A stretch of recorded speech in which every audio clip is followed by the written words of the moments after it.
Hola, muy buenas tardes. El día de hoy está Elisa Zúñiga con nosotros. Elisa, muy buenas tardes.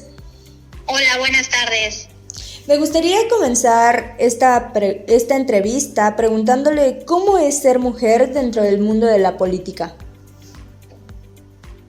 Bueno, pues mira, hoy en día ser mujer dentro del mundo de la política es una experiencia muy interesante.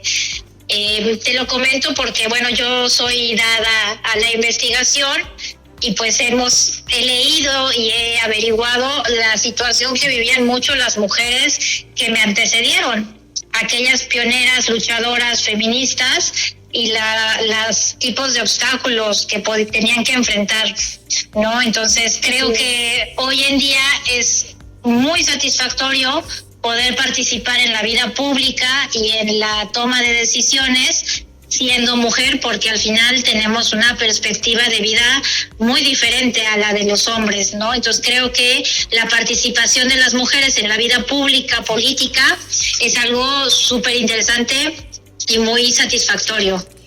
Así es. Por otro lado, pues sabemos que los medios de comunicación suelen ser un poco más duros y exigentes con las mujeres por la manera en la que se ven, por la manera en la que se expresan o a veces hasta por la manera en la que hablan. Estando ya dentro de este mundo, ¿cómo lidia con eso? Pues tomando muchas precauciones, tienes toda la razón, los medios sí abordan de manera diferenciada las opiniones que expresan las mujeres a las opiniones que expresan los hombres, y hay ciertos medios que están mucho menos sensibilizados y mucho menos capacitados en temas de perspectiva de género. Entonces, ahora sí que en mi paso por los espacios públicos, lo que he logrado hacer es ayudar a dar este tipo de capacitaciones y sensibilizaciones para que haya más información y pues ahora sí que las notas salgan mejor redactadas, sobre todo con un tema de perspectiva de género. Al final sí es real. No creo que solo en este momento a lo mejor no es tanto solo el hecho de juzgar por la apariencia de las mujeres, sino yo creo que va a un tema más profundo, que es darles voz a las mujeres que estamos teniendo opiniones en la vida pública. Creo que lo que me he enfrentado más bien es eso, que mis opiniones no fueron muchas veces tomadas en cuenta y publicadas como sí lo fueron las de compañeros hombres. Así es. Bueno, esta pregunta no está dentro del set de preguntas, pero me gustaría cuestionar cómo se siente respecto a eso. ¿Cree que esta parte de que la voz de la mujer no sea tan escuchada sea también porque algunos medios que son dominados por hombres tengan miedo en cuanto a cómo la mujer algunas veces logra ser tan libre y expresar de manera congruente lo que quiere decir? Sí, pero pues eso como tal, yo creo que sería muy interesante preguntárselos justo a las personas que escriben las notas, ¿no? Y a las personas que dirigen estos medios. Yo te hablo desde mi experiencia y los resultados que yo vi, que era que cuando yo mencionaba algún tema o posicionaba alguna respuesta, pues esa información no salía en los medios. Y cuando la posicionaban compañeros hombres, esa información sí salía. Entonces, yo creo que también tiene mucho que ver más allá de una línea editorial como tal, a lo mejor tiene que ver con esta falta de sensibilización. Yo me he topado muchas veces con una situación que te dicen las personas periodistas, te dicen, no, es que no es a propósito, no es por el hecho de ser mujer, es por otra situación. Y entonces yo creo que caemos mucho en la normalización de la violencia, como siempre ha sido así, como lo que los hombres dicen es lo que ha importado históricamente, pues a lo mejor seguimos trayendo un poco ese sesgo. Entonces, a lo mejor no es intencional, pero el resultado es que se sigue invisibilizando la voz de las mujeres. Así es. ¿Qué cree que es lo más difícil de desempeñar un cargo político? Lo más difícil, pues yo creo que lograr acuerdos, porque cuando estás ocupando ese espacio, el chiste es lograr resultados. Así es. Entonces, cuando los espacios en los que interactúas, pues tienes obstáculos, tienes paredes, tienes oídos sordos, pues entonces cuesta mucho más trabajo lograr resultados, y no es falta de empeño, ni de trabajo, ni de ganas, sino es precisamente pues esta falta de interés que existe hasta a ciertas temáticas, o no, tal vez no falta de interés, sino falta de priorización. Ok, ¿y cómo cree que se debe de llevar a cabo el protocolo ante la violencia de género? Mira, para empezar, yo creo que sería importante, pero muy importante, el tema de la difusión. Okay. Muchas veces, incluso las mismas mujeres no se enteran o no nos enteramos que existen instituciones para la atención a este tipo de casos.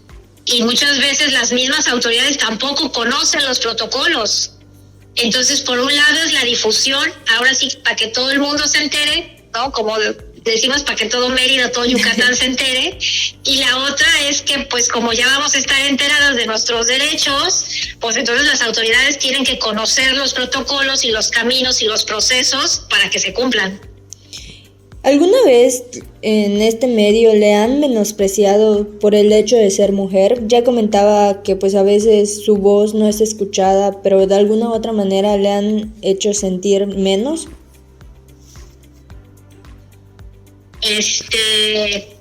Pues mira, a lo mejor como un caso específico, yo creo que lo que pasa también es lo que te decía de la normalización. Nos acostumbramos como mujeres que trabajamos, ¿no?, en la vida pública, a no aceptar como altos o como que te paren. Entonces a veces no tienes la respuesta en donde querías y pues te mueves, buscas otro camino. Entonces sí creo, sí tengo soy consciente de que ya sea de manera a propósito, de manera consciente o de manera inconsciente, he sido en diferentes espacios pues sí, discriminada o disminuida o invisibilizada. Pero creo que también lo que nos pasa a las mujeres es que ya no nos frenamos a eso, o sea, no tenemos tiempo de pararnos como a entristecernos, ¿no? O sea, tienes que darle la vuelta a la página y seguir trabajando. Lo que pasa es que lo que sí he logrado hacer es buenos vínculos con medios que sí son medios aliados de la perspectiva de género, de los derechos de las mujeres, y en esos espacios he encontrado un eco y he logrado pues visibilizar mi trabajo. ¿Cuáles son las dificultades a las que se ha enfrentado por ser mujer dentro del mundo de la política? Pues mira, uno que parecería a lo mejor, algunas personas podrían pensar que es menos importante, es el no ser nombrada. Okay. No, en el tema del uso del lenguaje incluyente es muy común que la mayoría de quienes están en la mesa sentadas y sentados son hombres, y entonces todo el tiempo el discurso va dirigido a los hombres, sí, en el uso del masculino genérico. Y entonces, pues al ser yo una mujer, pues no estoy siendo tomada en cuenta y no estoy siendo visibilizada.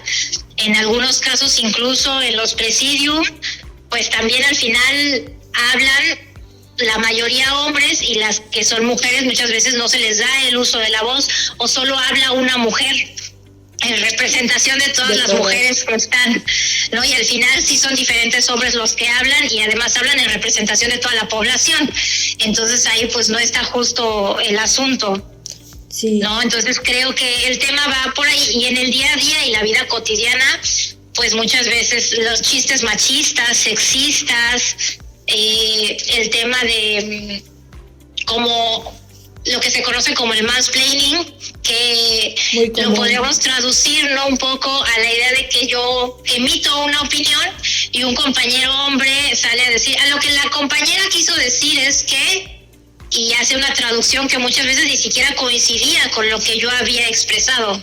Así es. Entonces, a veces hasta lo hacen como en su afán de ayudar, pero al final no funciona bien, ¿no? Y por el tema de presidium, por ejemplo, eso sí me acuerdo, a mí una vez eso me pasó, que yo fui la única que no habló, ¿no?, en el presidium, y era un tema de mujeres, y era conmemorativo de las mujeres, y yo siendo mujer pues no me dieron la palabra. Entonces, sí, es algo que sigue pasando. Lo que pasa es que no se visibiliza.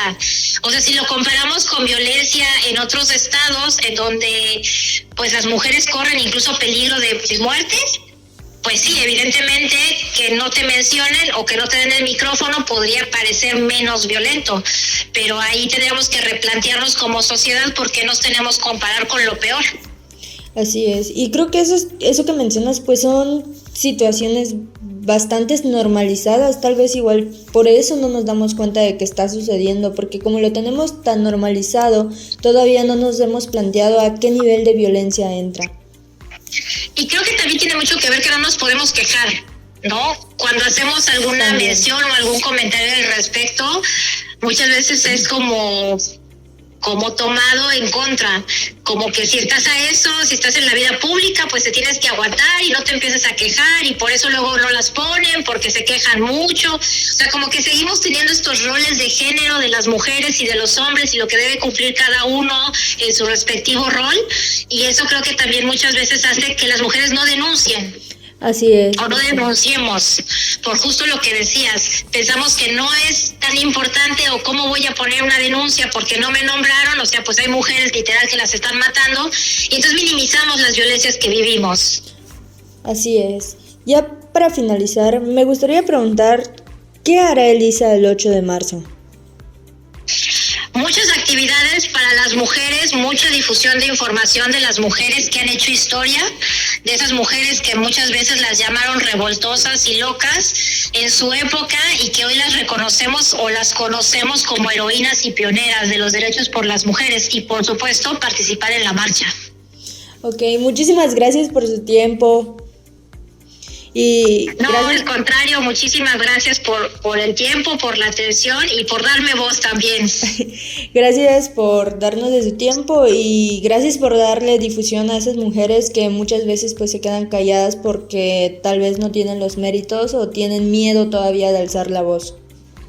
Pues nada más acordarnos que no están solas. Así es. Muchas gracias. Gracias.